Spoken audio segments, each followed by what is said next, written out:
Como verán, ya estoy un poco, yo diría que 100% recuperado del COVID, con Ro también. Muchas gracias por las oraciones. Rodo todavía, como claramente pertenece a otra generación, todavía está luchando con los síntomas. Oren más por Rodo. A partir de ahora y en adelante, ¿no? Por todos los achaques. La verdad que después de los días de síntomas más fuertes, todos los que tuvieron COVID, levanten la mano, a ver, vamos a hacerlo participativo. Hay varios que no tuvieron COVID. Qué bien, qué bien. Nosotros veníamos invicto hasta que Rodo y Ana nos conocieron. No. Bueno, hasta este año. Y bueno, la cuestión es que tenés unos días de síntomas fuertes, por lo menos en mi caso fueron así, los primeros días bastante que te arrolla, ¿no? Que tenés que estar tirado en la cama. Y ya después como que estás aislado y no tenés mucho que hacer, ¿o no? Y ya llega al punto que arreglaste la casa, no puedes salir, así que estás pidiendo por Rappi, no sé, pidiendo ayuda.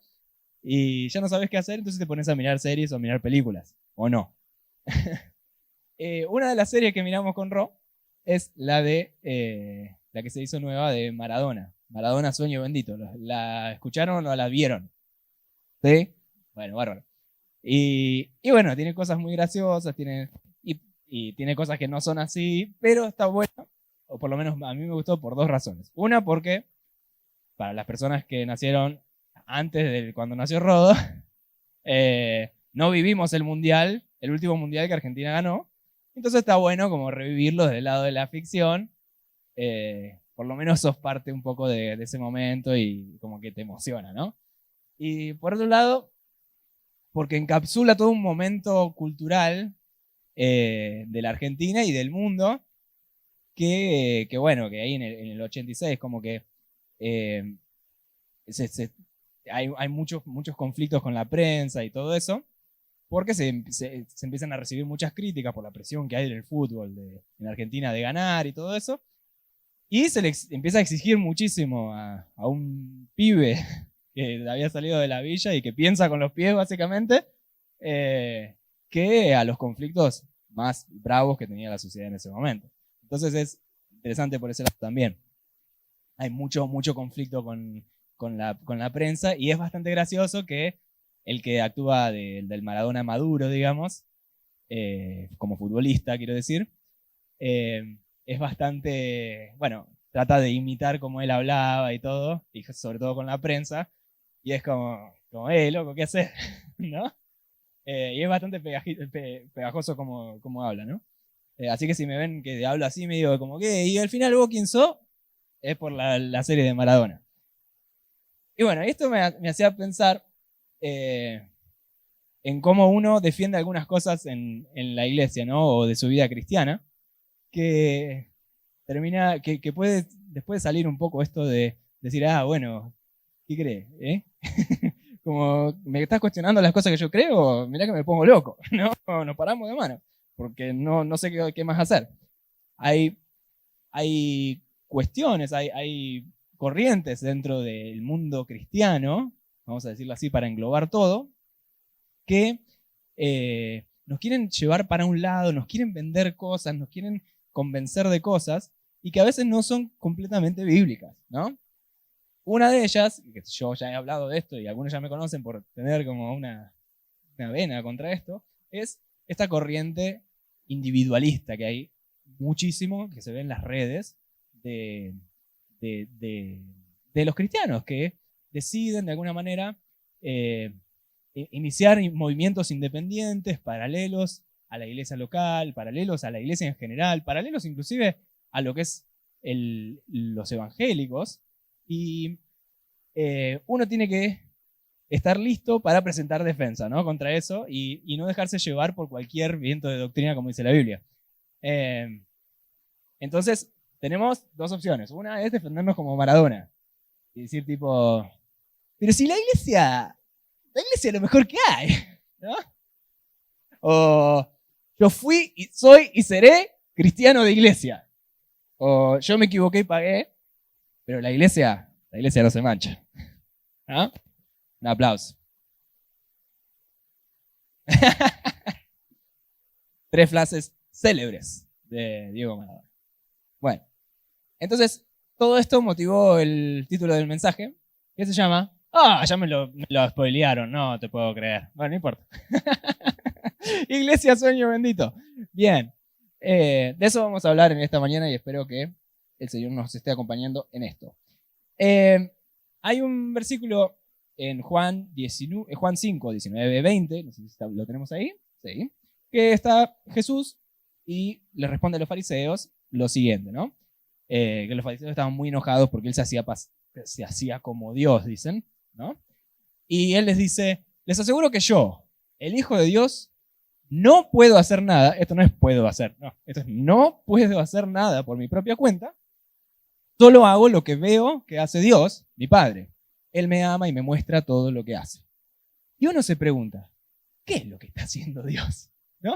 Porque es como, vos hacés todo lo que ves al Padre que está haciendo, ¿no? Yo lo que veo al Padre hacer, eso hago, dice otra versión, me parece.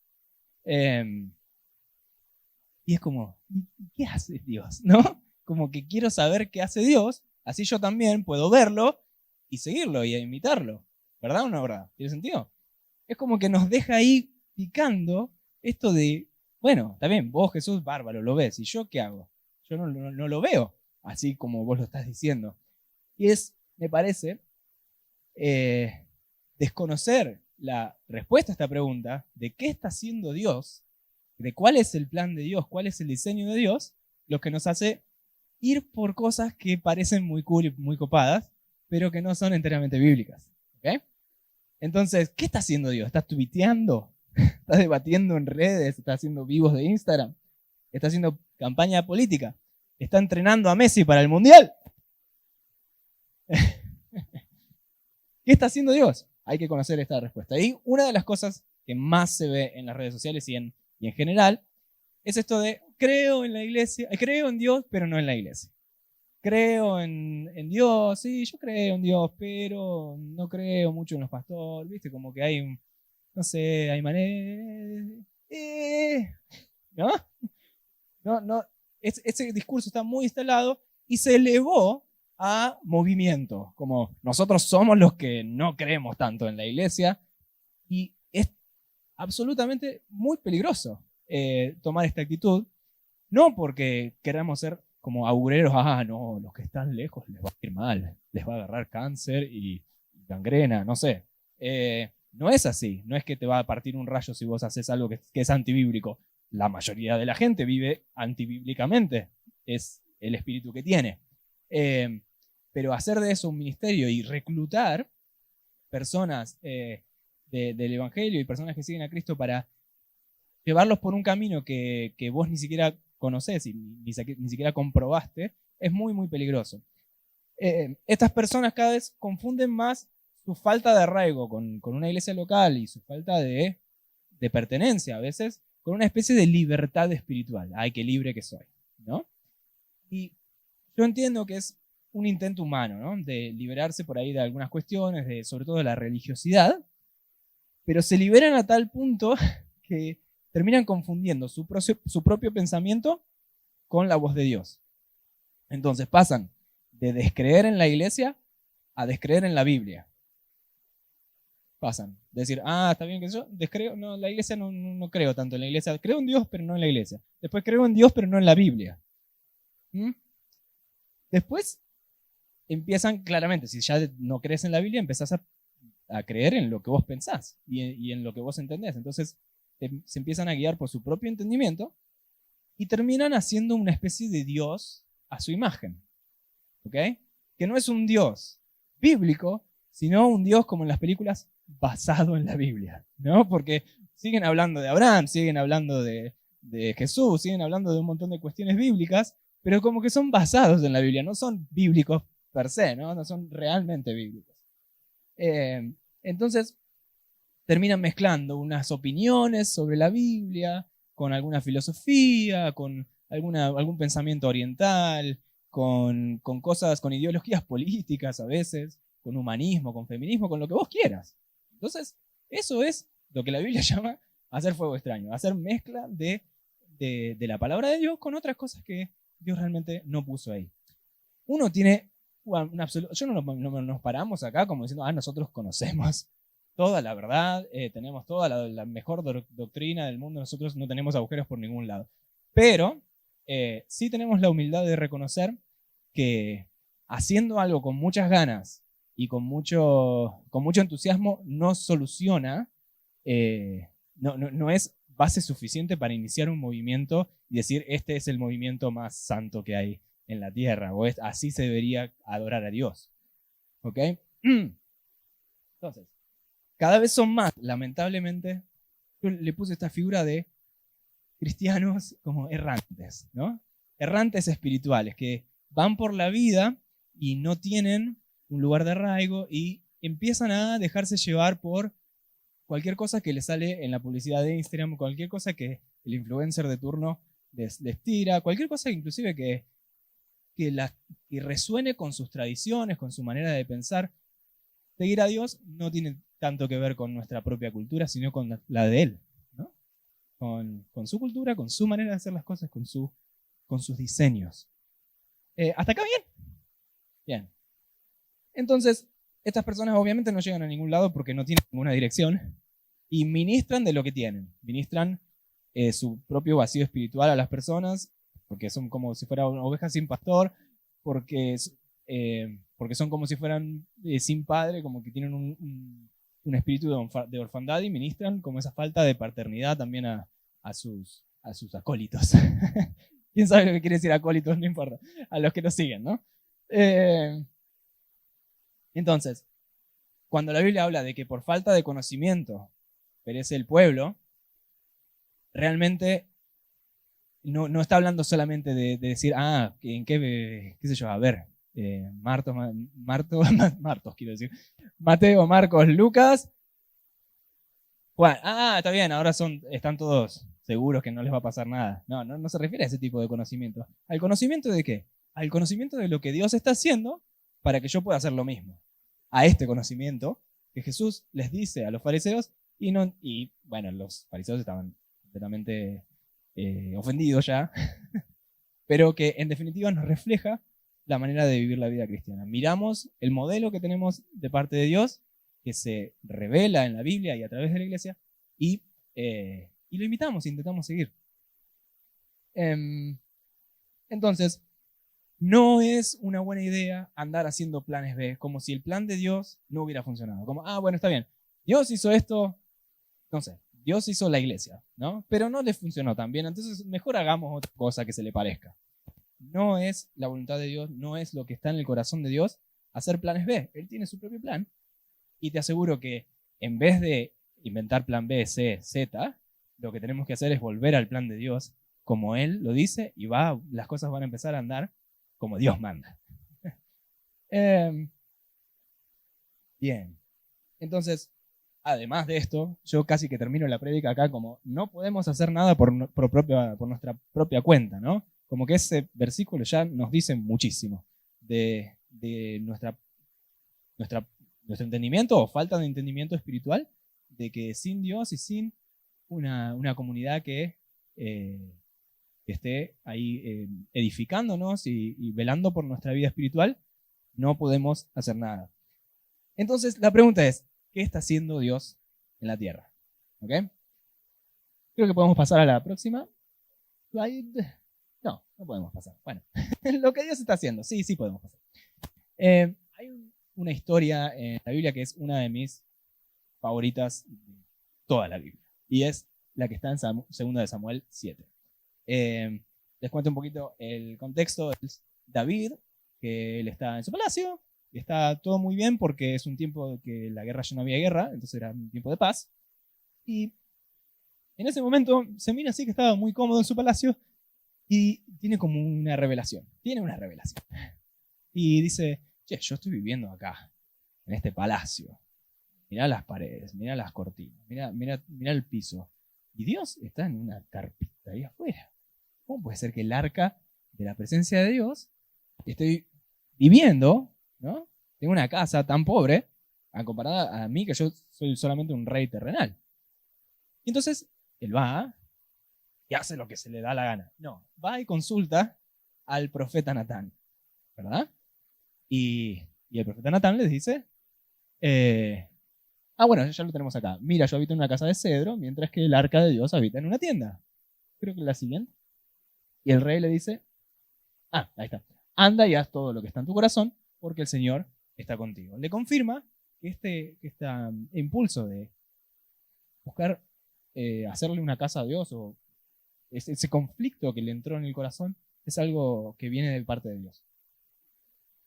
Y la respuesta de Dios no la tenemos ahí, pero es bastante gracioso, o es bastante loco todo lo que pasa, porque Natán, después de esta situación, recibe una palabra de Dios, y básicamente la respuesta de Dios, en primer lugar, es: ¿vos me vas a edificar una casa a mí para que yo habite?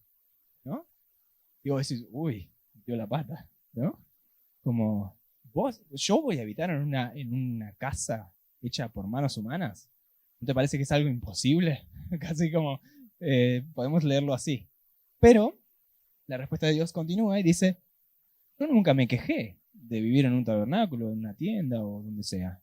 Y yo nunca pedí que me hicieran un templo de cedro, ni ninguna casa, ni ningún nada.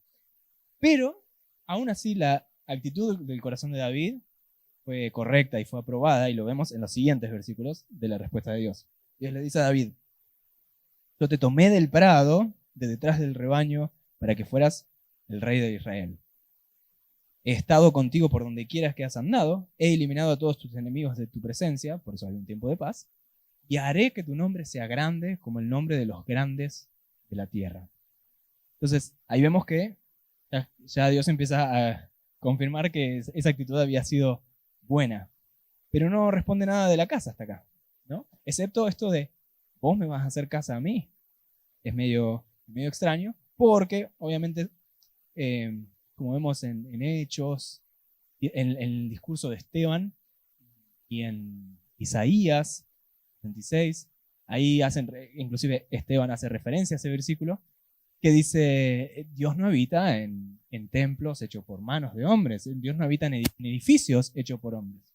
Entonces, que le responda: vos me vas a hacer una casa a mí, es como: vos sos humano y no me podés hacer una casa porque yo... Bueno, lee la Biblia, le dijo.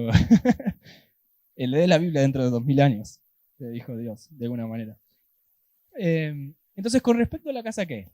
Continúa la respuesta, y creo que ahora sí esto está, sí, muy bien. Además, el Señor te hará casa a ti, ¿no?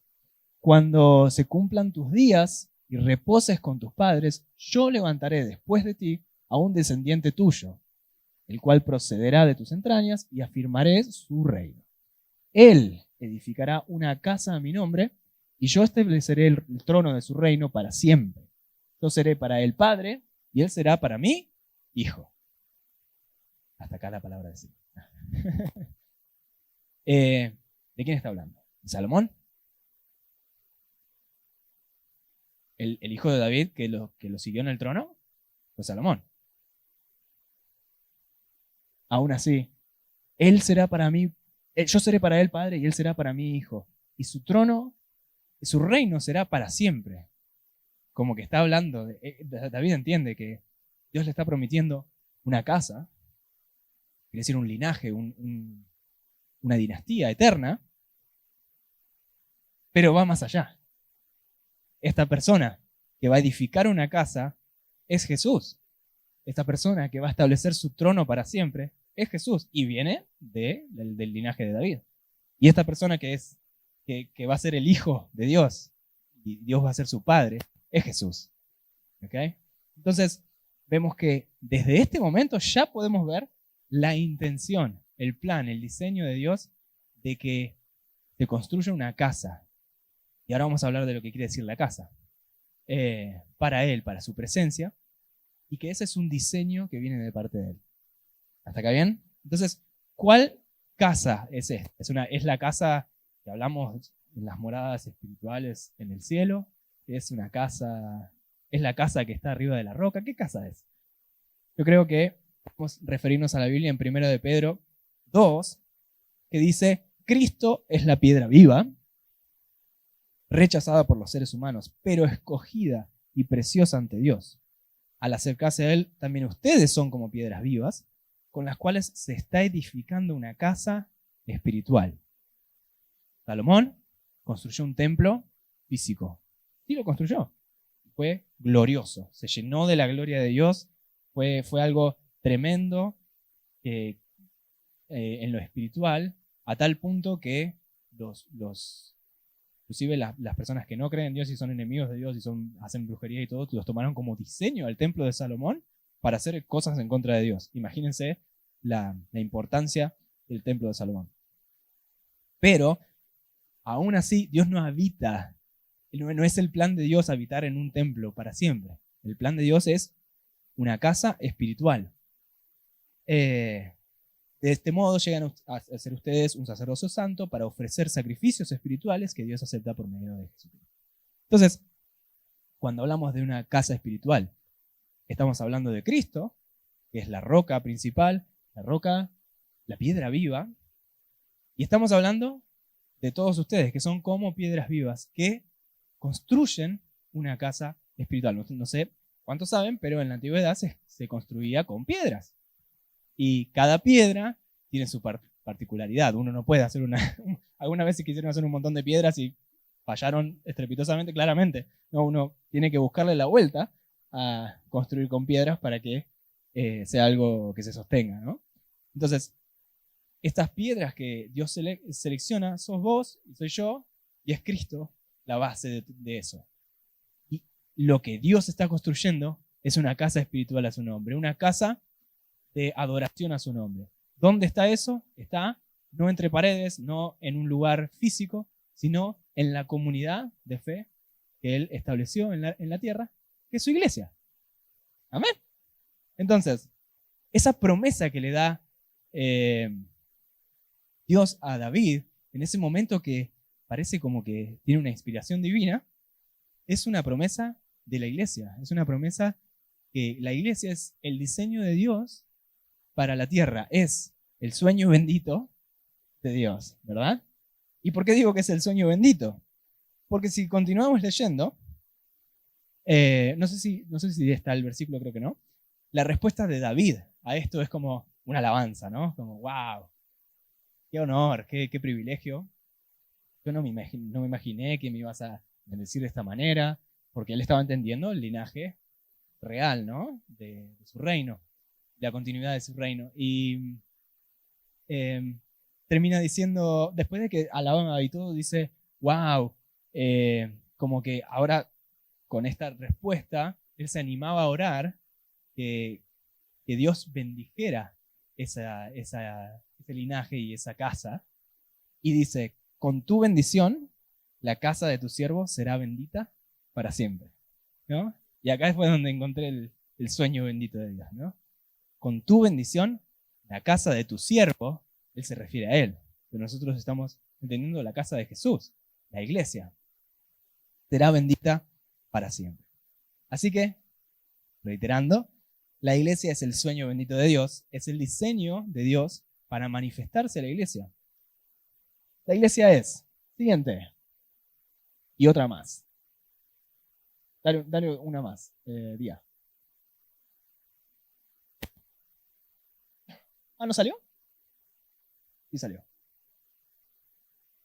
Bueno, tenemos una lista ahí que puede o no. Ahí está. Bueno, la iglesia es espiritual. La iglesia es escogida. ¿Quieren leer conmigo? No. La iglesia es preciosa. La iglesia es santa. La iglesia es consagrada. La iglesia es eterna. Esto es todo lo que leímos, estos versículos de 2 de Samuel y de 2 de Pedro. 1 de Pedro, perdón. Que Cristo es la piedra viva y fue escogida y preciosa. Y es un templo espiritual, es una casa espiritual y no de piedra y física. Es santa, es consagrada, es eterna. Es espiritual, como ya dijimos, no es un edificio que se hace con manos humanas. Es escogida porque, como el versículo de 1 de Pedro dice, ustedes son como piedras vivas y son un sacerdocio santo. Son una casa escogida para hacer sacrificios espirituales. Es la vida de la iglesia. Lo que hacemos todos los cultos acá, lo que hacemos afuera, es nuestro sacrificio, es nuestra adoración a nuestro Dios. Y después viene ese versículo tan conocido que dice, ustedes son linaje escogido, nación santa, pueblo escogido, adquirido por Dios para anunciar sus obras, etcétera, etcétera. Entonces, la iglesia es escogida. Y cuando hablamos de la iglesia, no hablamos de un edificio, hablamos de vos y de mí. Entonces, si el plan de Dios para anunciarse a la tierra y para manifestarse a la tierra es la iglesia, el plan de Dios sos vos y soy yo. ¿Okay? Somos piedras escogidas, somos puestos por Dios específicamente en un lugar para traer a la tierra su reino, poder manifestarlo.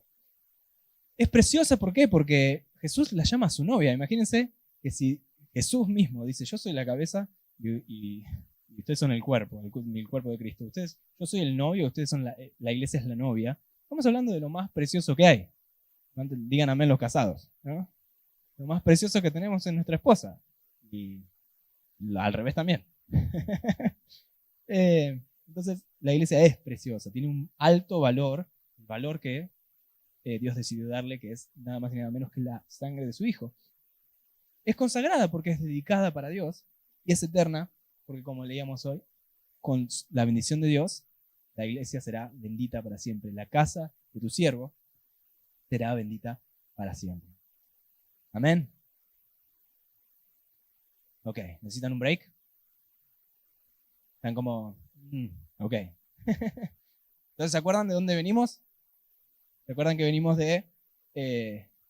vamos a defendernos de corrientes y de pensamientos, de movimientos, de cosas que nos hacen creer que podemos creer en Dios y no en la iglesia. Podemos creer en Dios y no en los que componen, las personas que componen la iglesia. En definitiva, somos personas.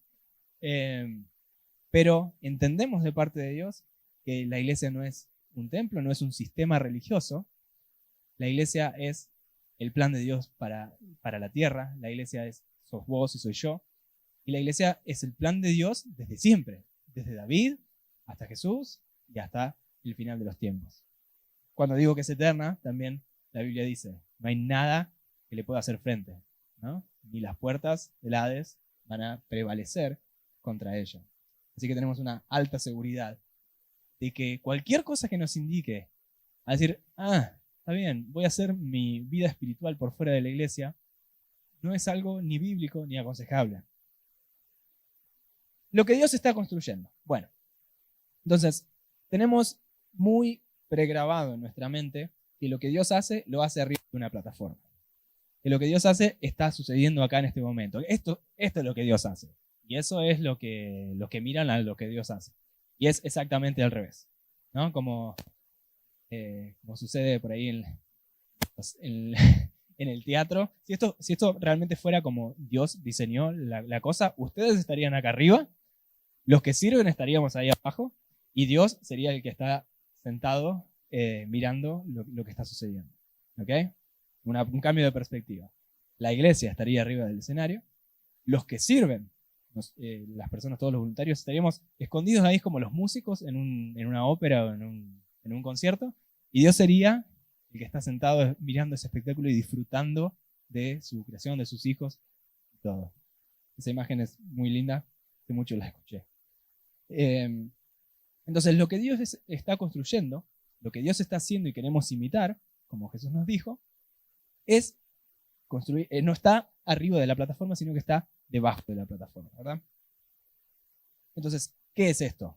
Es una comunidad de fe que está llena del Espíritu Santo, que es saludable, que es consagrada para llevar a cabo los planes de Dios en la tierra. Que básicamente, ¿qué quiere decir? Bueno, que todos puedan oír el mensaje del Evangelio y que todos que la iglesia sea edificada, ¿verdad? Entonces, es una comunidad de fe y no una comunidad de pastores o líderes. ¿Ok? Él lo está construyendo debajo de la plataforma y es una comunidad de fe, no de pastores y líderes. Es llena del Espíritu Santo. Amén. Es la pausa que necesito. Es una comunidad de fe llena del Espíritu Santo. De su fruto, de su carácter, de sus dones, de las manifestaciones, de los misterios, de los milagros. Los milagros no pasan arriba de las plataformas, mi hermano. Los milagros pasan abajo de la plataforma. Por eso tenemos que estar llenos del Espíritu Santo. Tiene que ser una comunidad de fe, no solo lleno del Espíritu Santo, sino saludable, libres de envidias, de rencores, todo lo que corroe las relaciones, de celos, de peleas. Consagrada, por supuesto, apartada, para hacer los planes de Dios. ¿Cuáles son los planes de Dios? El evangelismo, anunciar al mundo que Dios los ama, que Dios los acepta, que Dios ha perdonado todos sus pecados y les ofrece el perdón de sus pecados y que pueden recibir la salvación por la fe. ¿Quién está capacitado para evangelizar? Todos los que saben esas tres cosas. ¿No? Que lo que Dios hizo con vos lo podés comunicar a alguien más. Y el discipulado, que la iglesia sea edificada. La gran comisión. Hagan discípulos, bautícenlos, ¿no?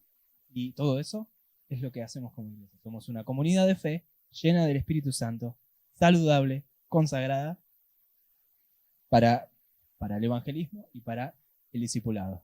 ¿Eso es amor sin límites? Tú dices, es una comunidad, sí, de fe, llena del Espíritu Santo, y bueno, 50% del Espíritu Santo, más o menos saludable, más o menos consagrada, y no evangeliza ni mucho, y la verdad que para el discipulado mejor ni hablemos, ¿no? Qué difícil que es en la realidad llevar a cabo el plan de Dios, pero no es que el plan de Dios esté mal, es que nosotros tenemos que tener los ojos bien abiertos para ver ese diseño original y llevarlo a cabo cada vez más parecido a lo que lo haría. Amén. ¿Estás siguiendo este mensaje ahora? Amén. La ACL es, vamos a declararlo proféticamente, que ACL es una comunidad de fe llena del Espíritu Santo, saludable, consagrada al evangelismo y al discipulado, que está completamente enfocada en hacer lo que Dios quiere que haga y en ser lo que Dios quiere que sea. Amén. Vamos, alguien lo creyó. Muy bien. La iglesia tiene menos que ver con el culto dominical y más que ver con hacer la vida juntos. Esto lo decimos todo el tiempo. Hacer amistades, compartir tiempo juntos, comer, salir, hacer la vida juntos, llorar y reír, todo entra en el combo de hacer la vida juntos. Y también es esto de sumarnos a las mismas cosas. Hay proyectos en la iglesia que impulsamos, que venimos impulsando y que vamos a impulsar, de discipulado, de grupos de oración, de intercesión, de trabajar en la limpieza, en la remodelación de los templos. No sé si hay algún cristiano de muchos años que ya participó de una remodelación del templo. Yo he estado allá en Chivilcoy. Yo me acuerdo todos los ladrillos que partí, que en el escenario había un bautisterio, es como si ocupara el 90% de esta de plataforma, y no se usaba casi nunca porque no había muchos cristianos nuevos. Entonces un día dijeron, bueno, vamos a sacarlo. Y fuimos con una masa y muy satisfactorio, lo recomiendo. También hicimos, pintamos, remodelamos, cambiamos un montón de cosas, y la verdad es que cada cosa que en la que nos podemos sumar, siempre, no sé, siempre lo haces con una alegría doble porque sabes que es para Dios y en comunidad. No tanto la tarea en sí, sino hacerlo juntos. Entonces, bueno, vigilias de oración, reuniones de adoración y todos los proyectos que hay hacia afuera, que son adoración pública, evangelismo, obras de teatro, redes sociales, viajes, campamentos, retiros, todo eso que nos encanta. Todos esos son proyectos que a los que nos podemos sumar y en los que nos podemos sentir parte y no decir, bueno, la iglesia son los que están arriba de la plataforma. ¿Ok? Por último, la iglesia no es una obra terminada, sino que está en construcción. Y la construcción, la Biblia dice, hasta que sea exactamente igual a Jesús, hasta la plenitud de Cristo. Y esto ya empezó hace varios miles de años. Seguimos en construcción y a veces hay que derribar y a veces hay que construir, dependiendo del tiempo, pero su avance depende de nosotros. A los que les gusta IAS, seguramente se sienten muy identificados con esto, de la construcción y la reconstrucción. También es muy interesante, te lo recomiendo para leer. Entonces estaba diciendo que el avance de la iglesia depende de nosotros, su edificación depende de nosotros, Y esto es como la parábola de Jesús, que habla del hombre prudente, o la persona prudente, y la persona insensata, que voy a leer directamente de Mateo 7:24, dice: por tanto, todo el que me oye estas palabras y las pone en práctica es como un hombre prudente que construyó su casa sobre la roca. Cayeron las lluvias, crecieron los ríos, soplaron los vientos. Esto se parece un poco a la historia de los chanchitos, ¿no? Como crecieron los ríos, soplaron los vientos, azotaron la casa, ¿no? Pero la casa no se derrumbó porque estaba cimentada sobre la roca. ¿Qué es la roca? Una piedra viva que ya no está más acá. Mira, ya, como que ya salió. Esto viene al final, era el regalo final, pero ya van como subconscientemente incorporándolo. Entonces estaba diciendo, la roca es esa roca que puso Jesús, esa piedra viva que puso Dios cuando le anunció a David: yo te voy a edificar una casa, yo lo voy a hacer, la va a hacer mi hijo en realidad, y tu hijo, yo le voy a decir padre y él me va a decir hijo. Esa piedra es Jesús, y sobre esa piedra estamos todos nosotros. Entonces, si nosotros básicamente elegimos poner nuestra vida espiritual sobre esa revelación, sobre ese Jesús, sobre el amor de Jesús, sobre el Espíritu Santo, sobre todo lo que ya dijimos, vamos a tener un buen futuro. En cambio, todo el que oye estas palabras y no las pone en práctica es como un hombre insensato que construyó su casa sobre la arena. ¿Qué representa la arena? Falta de carácter, falta de constancia. La arena es la roca molida por los años, ¿no? Molida por la rutina de no hacer nada. Fíjense qué loco, ¿no? Que hay un paralelo ahí. La arena no puede sostener lo que la roca sí, aunque estén compuestos básicamente de la misma cosa. Entonces, la arena representa la falta de carácter. La roca es Cristo, es todo lo que está bien, todo lo que está bien de Jesús, que nos permite edificar nuestra vida espiritual, la vida de la iglesia, de una manera que se pueda manifestar el reino de Dios con toda su manifestación de milagros, de cosas sobrenaturales. No estamos hablando de un lindo mensaje, estamos hablando de que Dios invada la tierra, que sea en la tierra como en el cielo. Entonces, eso es lo que buscamos. Entonces, depende de nosotros cuán fieles somos en nuestra vida devocional. Depende de nosotros nuestro nivel de involucramiento con la iglesia, con las personas de la iglesia inclusive, a nivel personal, con el evangelismo, con el discipulado. Depende de nosotros cuánto nos exponemos a nuestros líderes, a nuestros pastores, a nuestros discipuladores, que veo en el discipulado, ¿sí? Depende de nosotros mantenernos sedientos por las cosas de Dios. Va a depender siempre de nosotros cuán permisivos seamos con el pecado. Depende de nosotros. Entonces, hay mucho que depende de nosotros. Toda la parte de Dios podemos confiar que Él la va a hacer porque Él es fiel. Pero depende de nosotros mantenernos llenos del Espíritu Santo. Y depende de nosotros construir sobre la roca, no sobre la arena. Y este último, lo que Dios está construyendo, este último era un regalo como para cerrar la charla. Dios no nos llamó a juzgarnos mutuamente, nos llamó a perdonarnos y a amarnos los unos a los otros, ¿verdad? Estamos juntos, van a haber fricciones, van a haber momentos en los que hay cosas que acomodar, pero tenemos que ser rápidos para perdonar, tenemos que ser los mejores perdonadores, porque sabemos que muchas veces las ofensas son rencores guardados, ¿no? Las ofensas se elevan cuando adentro del corazón el corazón está herido. Y de eso vamos a hablar ahora en lo siguiente, ¿no? La iglesia sí ha cometido errores, sí ha herido, porque la iglesia sos vos y la iglesia soy yo.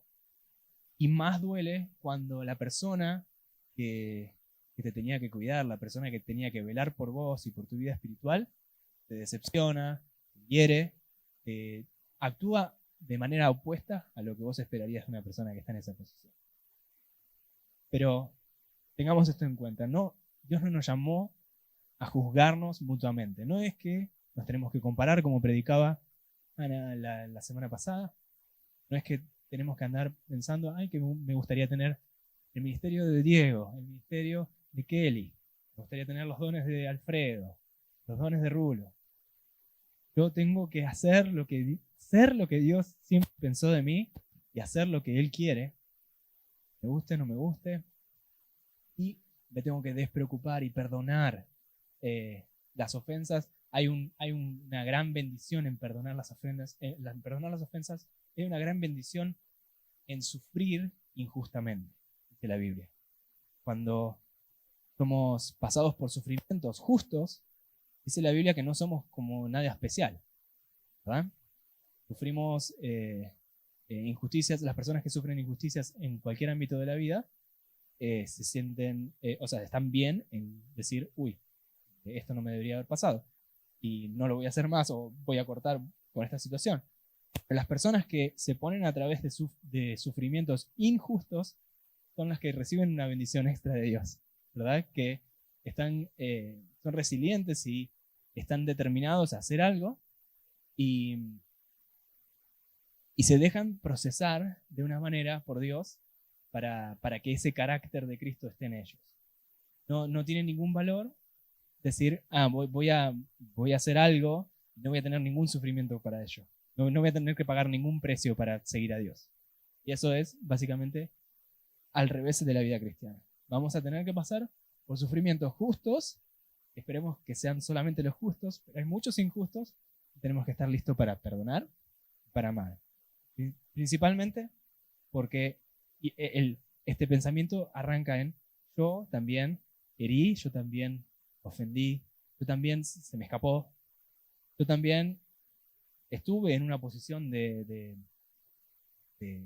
autoridad y decepcioné o herí o hice lo opuesto a lo que debería haber hecho, ¿no? Entonces, con mucha humildad, eso nos ayuda a bajar la intensidad de la herida de nuestro corazón, permitir que el Espíritu Santo venga a nuestro corazón y sane, y poder empezar a construir desde ahí relaciones sanas, relaciones saludables y que den gloria a Dios. ¿Amén? Entonces, te quiero invitar a que te pongas de pie y Johnny, si ayudar.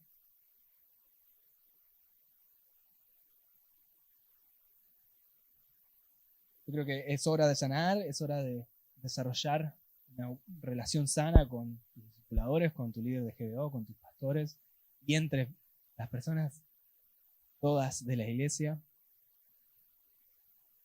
Es hora de que permitamos que el Espíritu Santo actúe en nuestro corazón con sanidad completa, un fuego que consuma absolutamente todo, nuestras malas experiencias con el liderazgo, con la iglesia en general, que hacen que estos discursos anticongregacionales, anti-iglesia, nos suenen un poco atractivos. No queremos seguir a alguien que nos ministra desde nuestras heridas. Queremos seguir a alguien que nos ministra desde nuestro potencial en Cristo. Y que permitir al Espíritu Santo ahí que te guíe.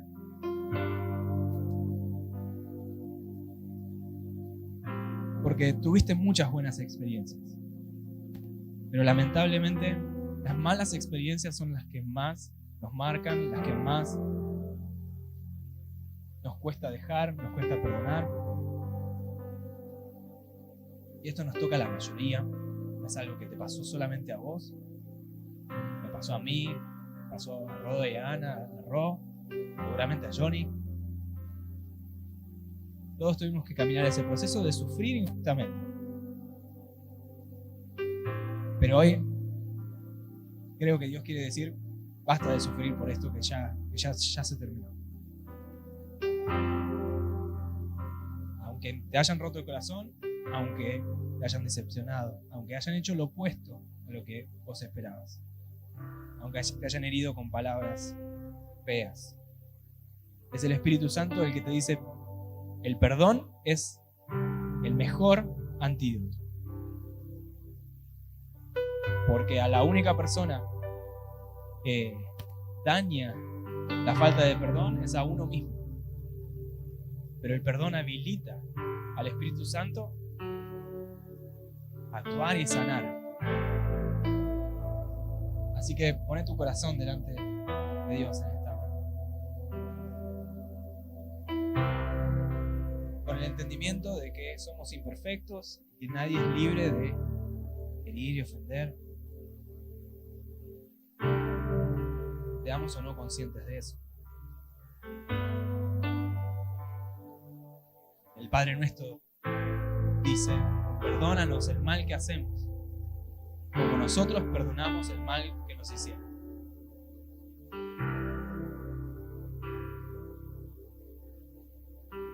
El perdón es el antídoto perfecto. Así que elegí perdonar, porque entendés eso, para que el Espíritu Santo sane tu corazón, tu alma entera, tus heridas.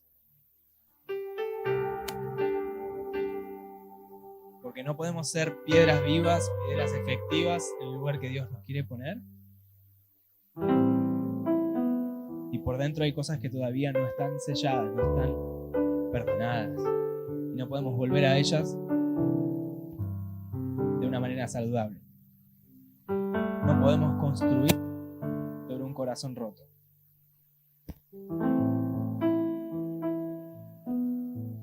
Es el Espíritu Santo el que quiere trabajar en tu corazón para que seas una piedra viva en esta iglesia.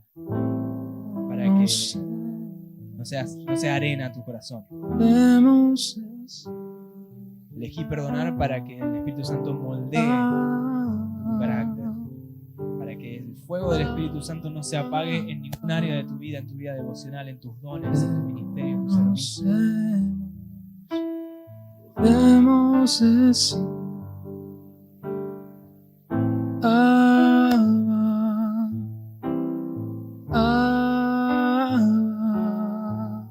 porque te conocemos, podemos decir Abba, Abba. Oh, creaste eterno tu diseño en mí.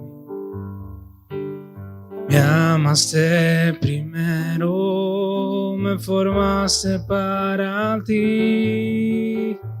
Lo creaste eterno, tu diseño en mí. Me amaste primero, me formaste para ti.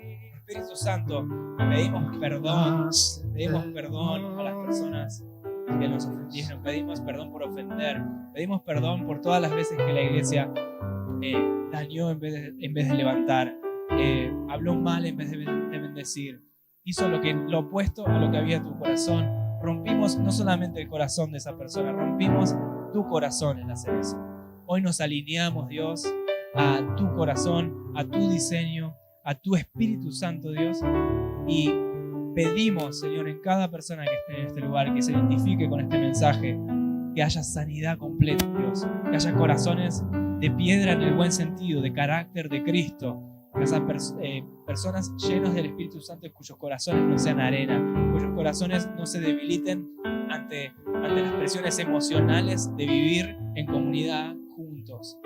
Personas que sean embajadores de paz y de reconciliación a partir de ahora en la congregación y sean de referencia para su carácter, para ser pacificadores, para llevar siempre tu amor y tu perdón antes que elegir la ofensa, Dios. En el nombre de Jesús, yo bendigo a cada persona, bendigo a cada situación. Vos, Señor, conocés cada corazón, conocés cada situación, conocés cada piedra, cómo se tiene que colocar en esta congregación, Señor. Personalmente y con todas sus particularidades, Dios. Nos sentimos como tu hijo.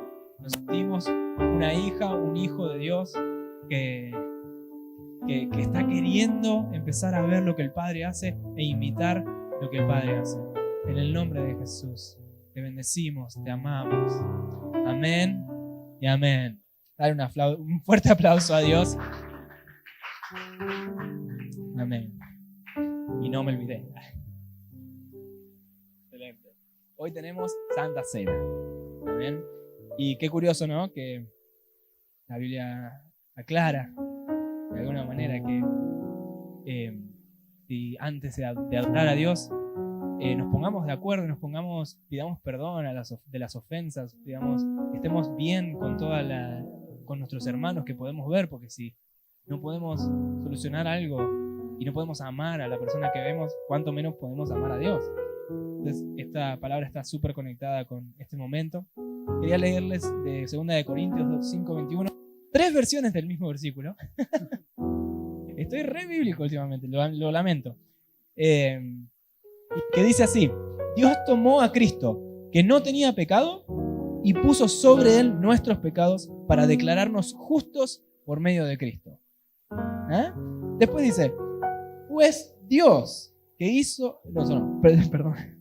pues Dios hizo que Cristo, quien nunca pecó, fuera la ofrenda por nuestro pecado, para que nosotros pudiéramos estar en una relación correcta con Dios por medio de Cristo. ¿Vos fijaste cómo Dios sana nuestra relación con Él y también involucra esto, una relación correcta con las personas que nos rodean de la iglesia?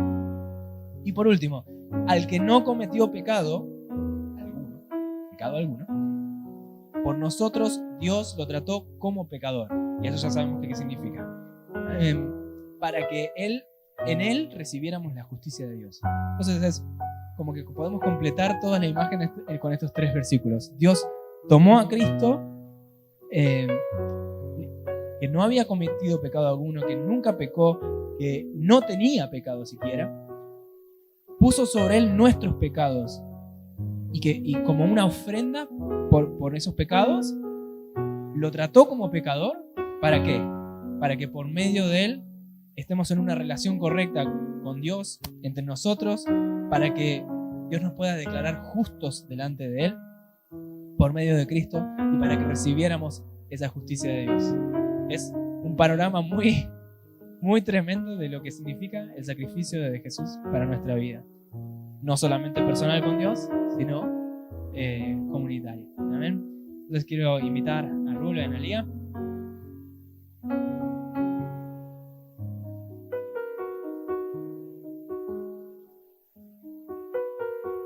Y todos podemos pasar. Ellos nos van a estar sirviendo.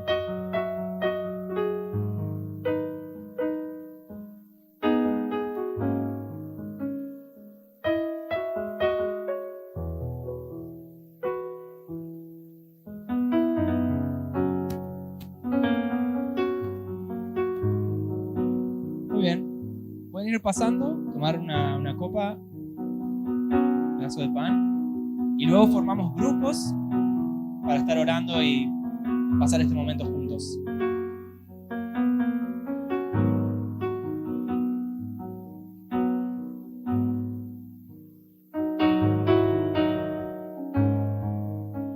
¿Qué puedo hacer?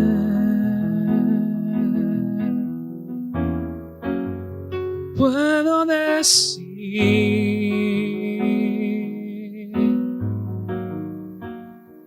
fresco mi corazón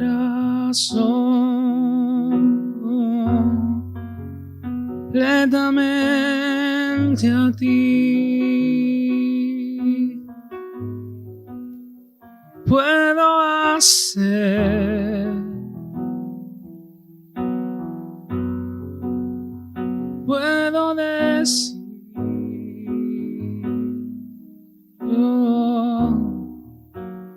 fresco mi corazón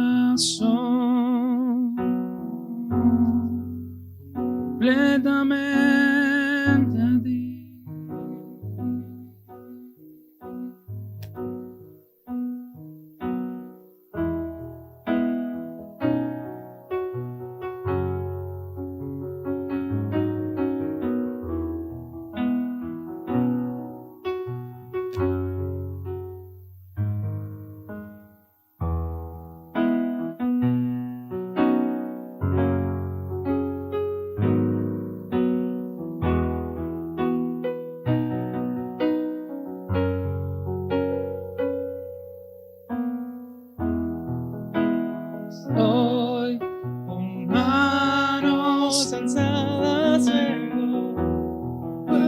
pues tú lo diste por mí.